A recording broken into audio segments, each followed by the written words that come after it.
we see several trends where the financial industry is clearly shifting today.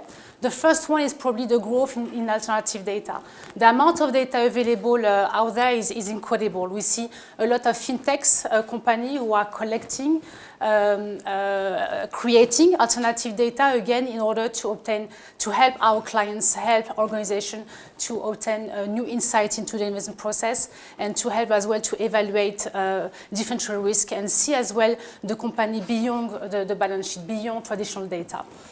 So what do we mean by alternative data? We talk about basically unstructured data. So it's mainly you're going to see satellite information, you're going to see new sentiment data, you're going to see as well ESG information as well. What we see as well, another trend that we see in the marketplace, I mean, another thing I forgot to mention, I think is important, is that, because that's a question sometimes we get as well as a data provider, traditional data will never go away. That's really the belief we have. That will be always part of the investment process of any investors. But obviously, alternative data helps basically to see information beyond the balance sheet of a company. The introduction of the cloud as well created the concept of infinite computing power. What the cloud provides is actually the ability to don't worry anymore about how much computing power you need, right? Traditionally, when you look at basically organization, what they would do, they would create a SQL database, and then they would load the data in, and then create applications afterwards, right? That takes time and it's really time consuming. What the cloud provides, what the cloud proposes, I mean the concept of the cloud really help basically users to basically speed up the process to be able to access the data in the cloud within a few minutes. All data is loaded and updated on an ongoing basis. Machine learning, that's as well a term we've been hearing a lot, I would say. We see arising a lot of new technologies like machine learning. One of the newest one is deep learning as well. You have artificial intelligence as well. You have NLP processes that help basically to look at all data, all the alternative data available out there, being able to actually take the data, ingest information, interpret it, analyze it, to be able to basically make decisions using basically the computers. Another trend we see as well in the marketplace is the rise of data scientists. Data science becoming really a discipline. We see a lot of organizations hiring titles such as data technologists, data scientists, who are looking at a lot of data beyond the balance sheet of the company, again, and being able to look at the data in a flexible manner, basically. And while the quant space was historically a small subset of the financial industry, we see a lot more organizations hiring data scientists to be able, again, to look at, obtain new insights in the company and evaluate risk differently.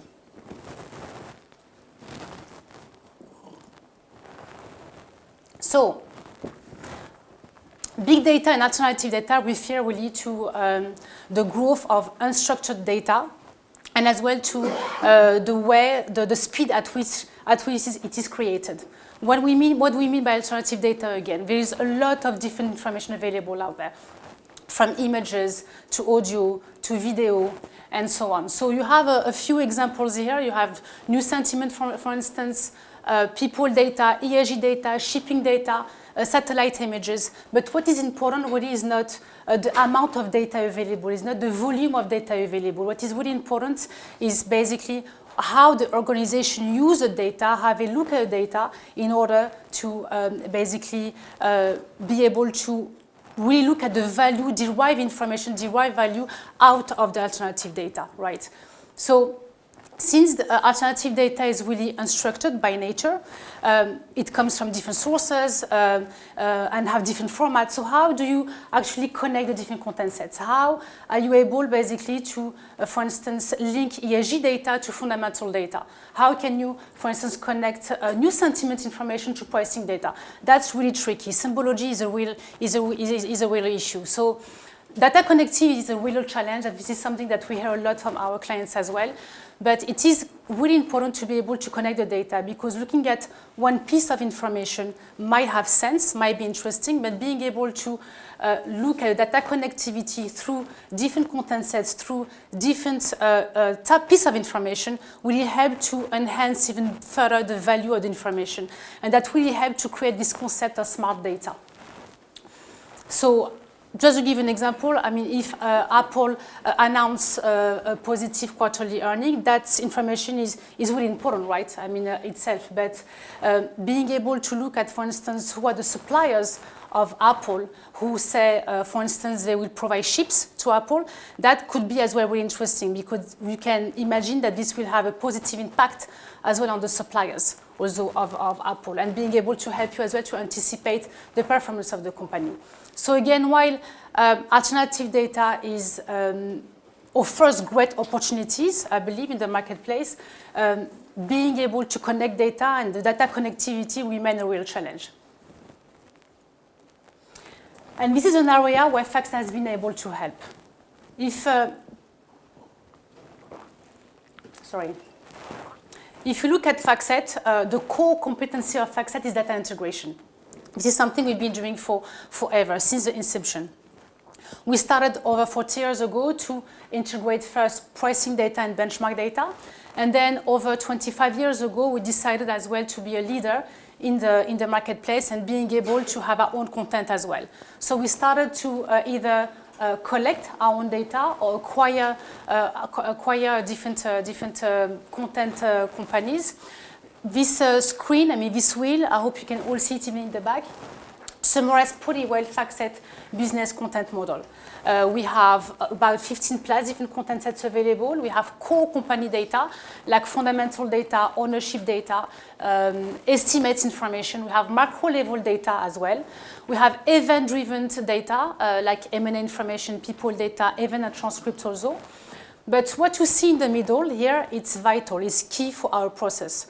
It's our reference hub, which means that every time we basically collect a new content set, every time we acquire a new content set, it is all linked to this reference hub, which means that all data is interconnected and helping basically the users to really concentrate on what they are good at, right? The data is interconnected, they are up and running, and they are ready to generate alpha.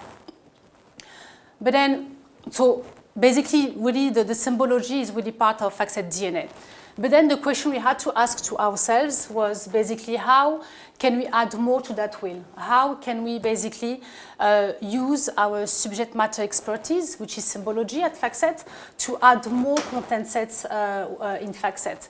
So we had to ask the question, do we either really look at keep collecting more data, so start to collect alternative data like ESG data or news sentiment from Twitter, or should we instead basically partner with fintech companies out there who have the true expertise in the area, whether it's ESG, news sentiment, credit card information, and basically onboard their content into FactSet. And then we decided later, we decided to really partner with fintech company out there who have the true expertise in the area, onboard the data, and make it available to our clients.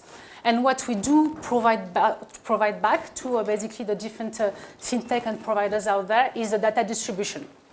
Right? We enable them basically to take the data, link that to our reference hub, link it to our different content sets to allow the marketplace to have access to FactSet data linked to the different alternative data available out there. So I'm just going to switch to the internet, hoping it's going to work. I tested this morning. So what we did, we opened our architecture to basically allow different fintech and organizations out there to onboard the data in FactSet. So this portal we create that has like 1 year. It's we are actually celebrating the 1 year anniversary. So this portal is meant to really help clients, users, organizations, partners to look at what is available out there in FactSet. So we started this initiative about a year ago, and a year ago we had about between 20 and 30 content sets available in the portal, and today we have about 70, oh, you can't see it. Why? That shouldn't. Sorry about that. It was working earlier. Okay, so yeah, I need to do this all the time. That's not perfect, but that's okay. So as you can see, we have 70 data feeds available. So we've been growing a lot for the past year. I'm not going to go through all of them, but I just want to show a couple that we've added recently. We have IHS Markit that we added recently. So what IHS Markit does, basically, they provide investment signals and help the asset managers basically to create test strategies looking at niche information like ESG data or new sentiment as well. We did as well added recently MasterCard also. So what MasterCard does, they look at the individual credit card transactions, aggregate the information at the sector level, and helping basically the investment community to look at basically do macro analysis and as well look at trends that we are seeing in our society. We as well added new sentiment from different providers like Alexandria.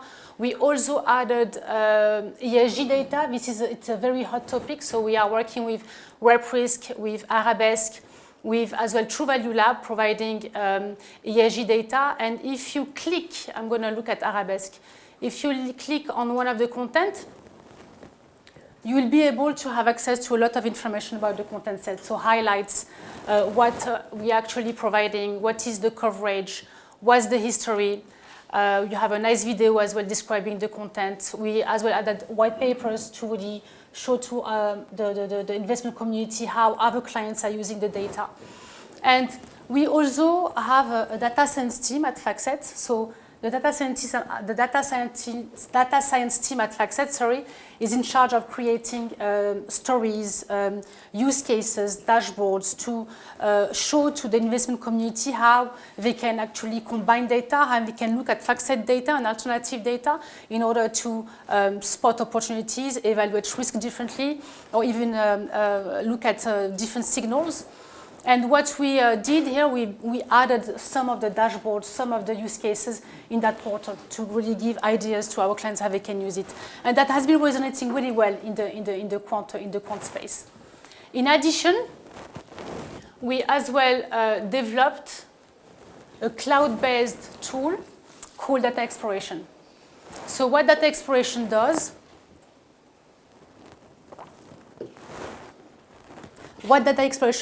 it allows users to really look at all the data available out there, whether it's FactSet data, whether it's alternative data coming from different fintech companies, and be able to evaluate all these content sets in the cloud through different industry standard tools, such as MATLAB, R, Python, Jupyter, Tableau. Because you want to think fast and because as well users want to get up to speed quickly, we decided to create that basically platform. Instead of looking at data locally, which can take time and require resources, all you have to do really is just with one login, within a couple of minutes, you are up and running, being able to look at all the data available within FactSet and different alternative data that we onboarded, being able to use that through a different industry tools such as MATLAB, R, Tableau. So what I would like to do, really, if you allow me, is to show you a couple of examples on how you could potentially use data exploration. And basically, what we did, so I need to juggle between two screens. Sorry about that.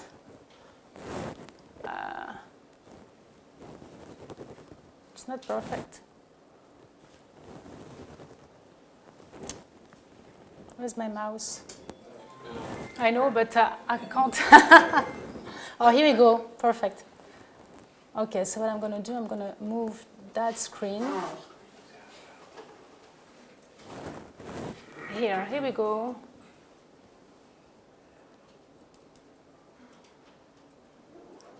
Wait, why it's not?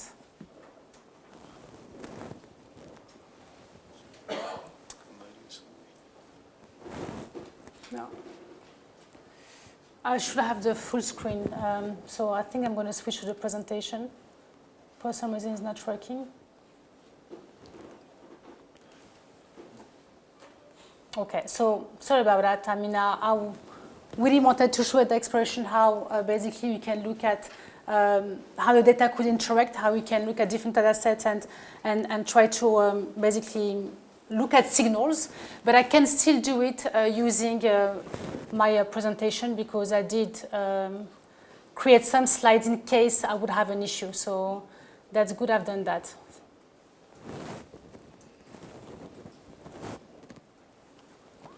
So that's really the view you will be able to see in that expression anyhow. It's no different from that exploration. So when you log into that exploration, you choose basically the application you want to look at. Here I'll talk Tableau. We created use cases for different tools. We have some for R, some for MATLAB, some other for Jupyter Notebook as well. I use Tableau just because it's a great tool to be able to look at how the data can interact, how you can visualize nicely as well the information. That's why I'm using Tableau here. So in that example, what we are doing, we are looking at BASF, and we are looking at two different data sets from FactSet. We are looking at the XML transcripts content, which provide basically the conference call transcript of the companies.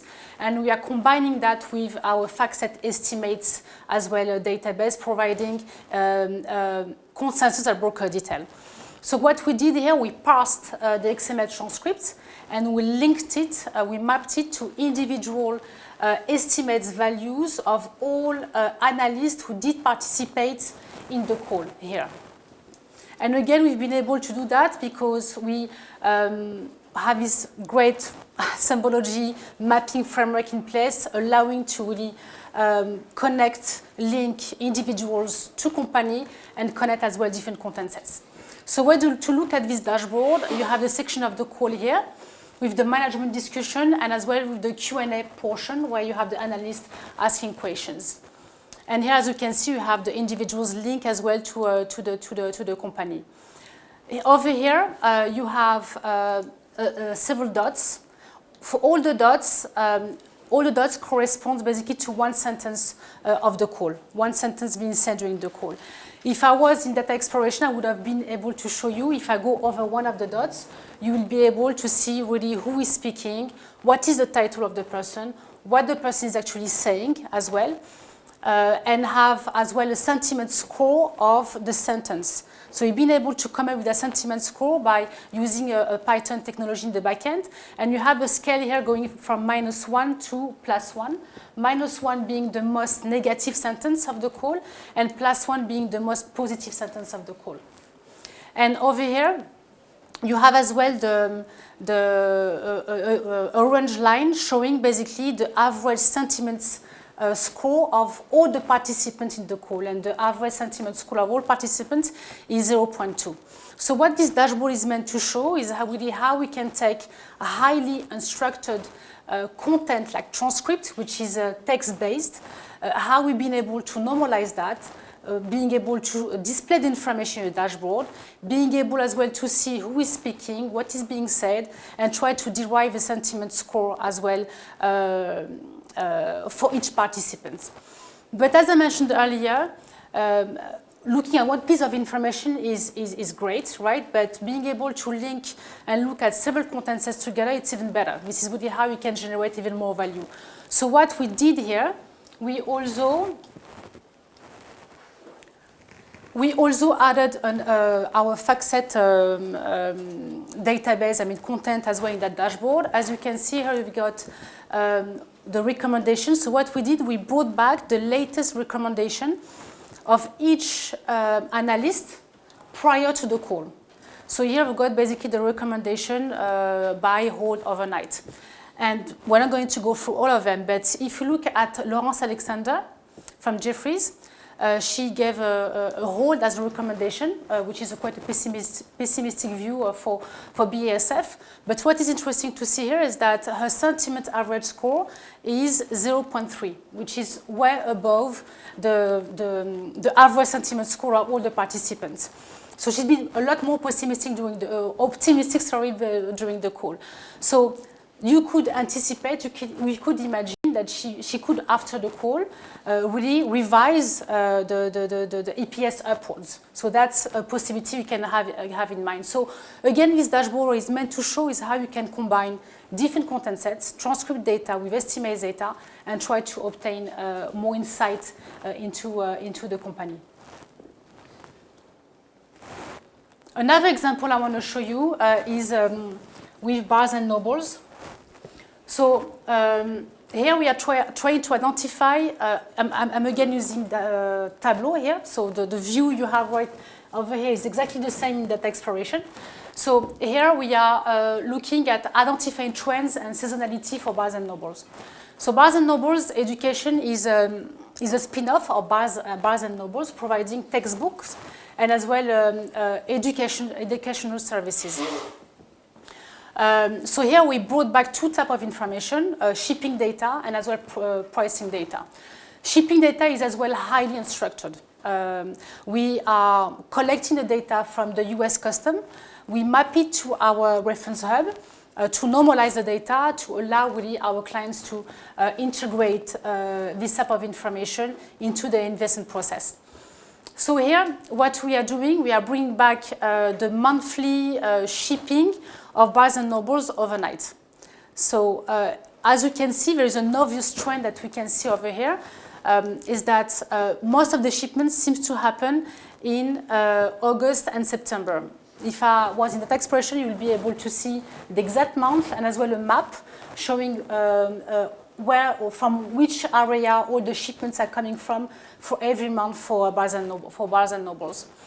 So there is and that makes sense when you think about it, because the school year starts really in September. It does make sense that most of the shipment seems to happen really during summertime. So that makes sense. We can see as well that the number of shipments, monthly shipments over time is as well decreasing, as you can see over here. Another as well trend we can see is the stock price going down. We can see that the price is trading down also for Barnes & Nobles. Obviously, we are not insinuating here that because the number of shipments is decreasing, then the pricing is decreasing. It's not as simple as that, absolutely not. But it is interesting to see that they align. And somehow, Barnes & Nobles as well did spot that trend. When you look at the education industry, really today, less and less students buy textbook. A lot more are looking at digital services really to look at textual books. So somehow, Barnes & Nobles also did spot that trend, and they decided to acquire a company called MBS. And what MBS does, MBS basically provides digital education services. So they bought this company back in 2017. And a few months after that, Barnes & Nobles did report a positive 25% quarterly sales surprise for MBS, which is the digital entity. And that has resulted into a spike of 23% in one day on the stock price. So what this dashboard is meant to show here is that shipping data, which is highly structured when you know how to manipulate it, is a lot more timely than any other traditional data sets like fundamental data. It was a matter of days to really spot this trend using shipping data, while it would have taken probably, we would have to wait probably the quarterly filing or the annual reports of the company to be able to see that. And being able to access the information quickly in a timely manner is vital. It's very important if you want to be able to anticipate the performance of the company, or being able to evaluate the risk or spot opportunities or as well risk. So I've showed you two dashboards. There is a lot more available in data exploration. And the goal, again, is to show how by combining different content sets, being able to have this mapping symbology structure in place to be able to connect the data sets helps really to obtain more insights into a company. And being able to access the data quickly whether it's with alternative data or being able to just logging in the cloud and being able to access all the information now there, it's vital as well if you want to be able to be ahead the market and as well being able to basically evaluate risks, spot opportunities, but as well risk, obviously. So that's what I have today. That's basically the presentation I have in mind. We talk about what FactSet does basically in the marketplace, how we help our clients by providing, whether it's FactSet data, as well alternative data, how we link the data, because that's, again, critical, that's key to be able to connect data and have this data connectivity in place. And I'll be more than happy to answer any question if you have any now. I will be as well at the booth B10 with the FactSet crew. If you want to follow up on this discussion and if you want to hear more about what we do, how we've been helping clients as well with data exploration.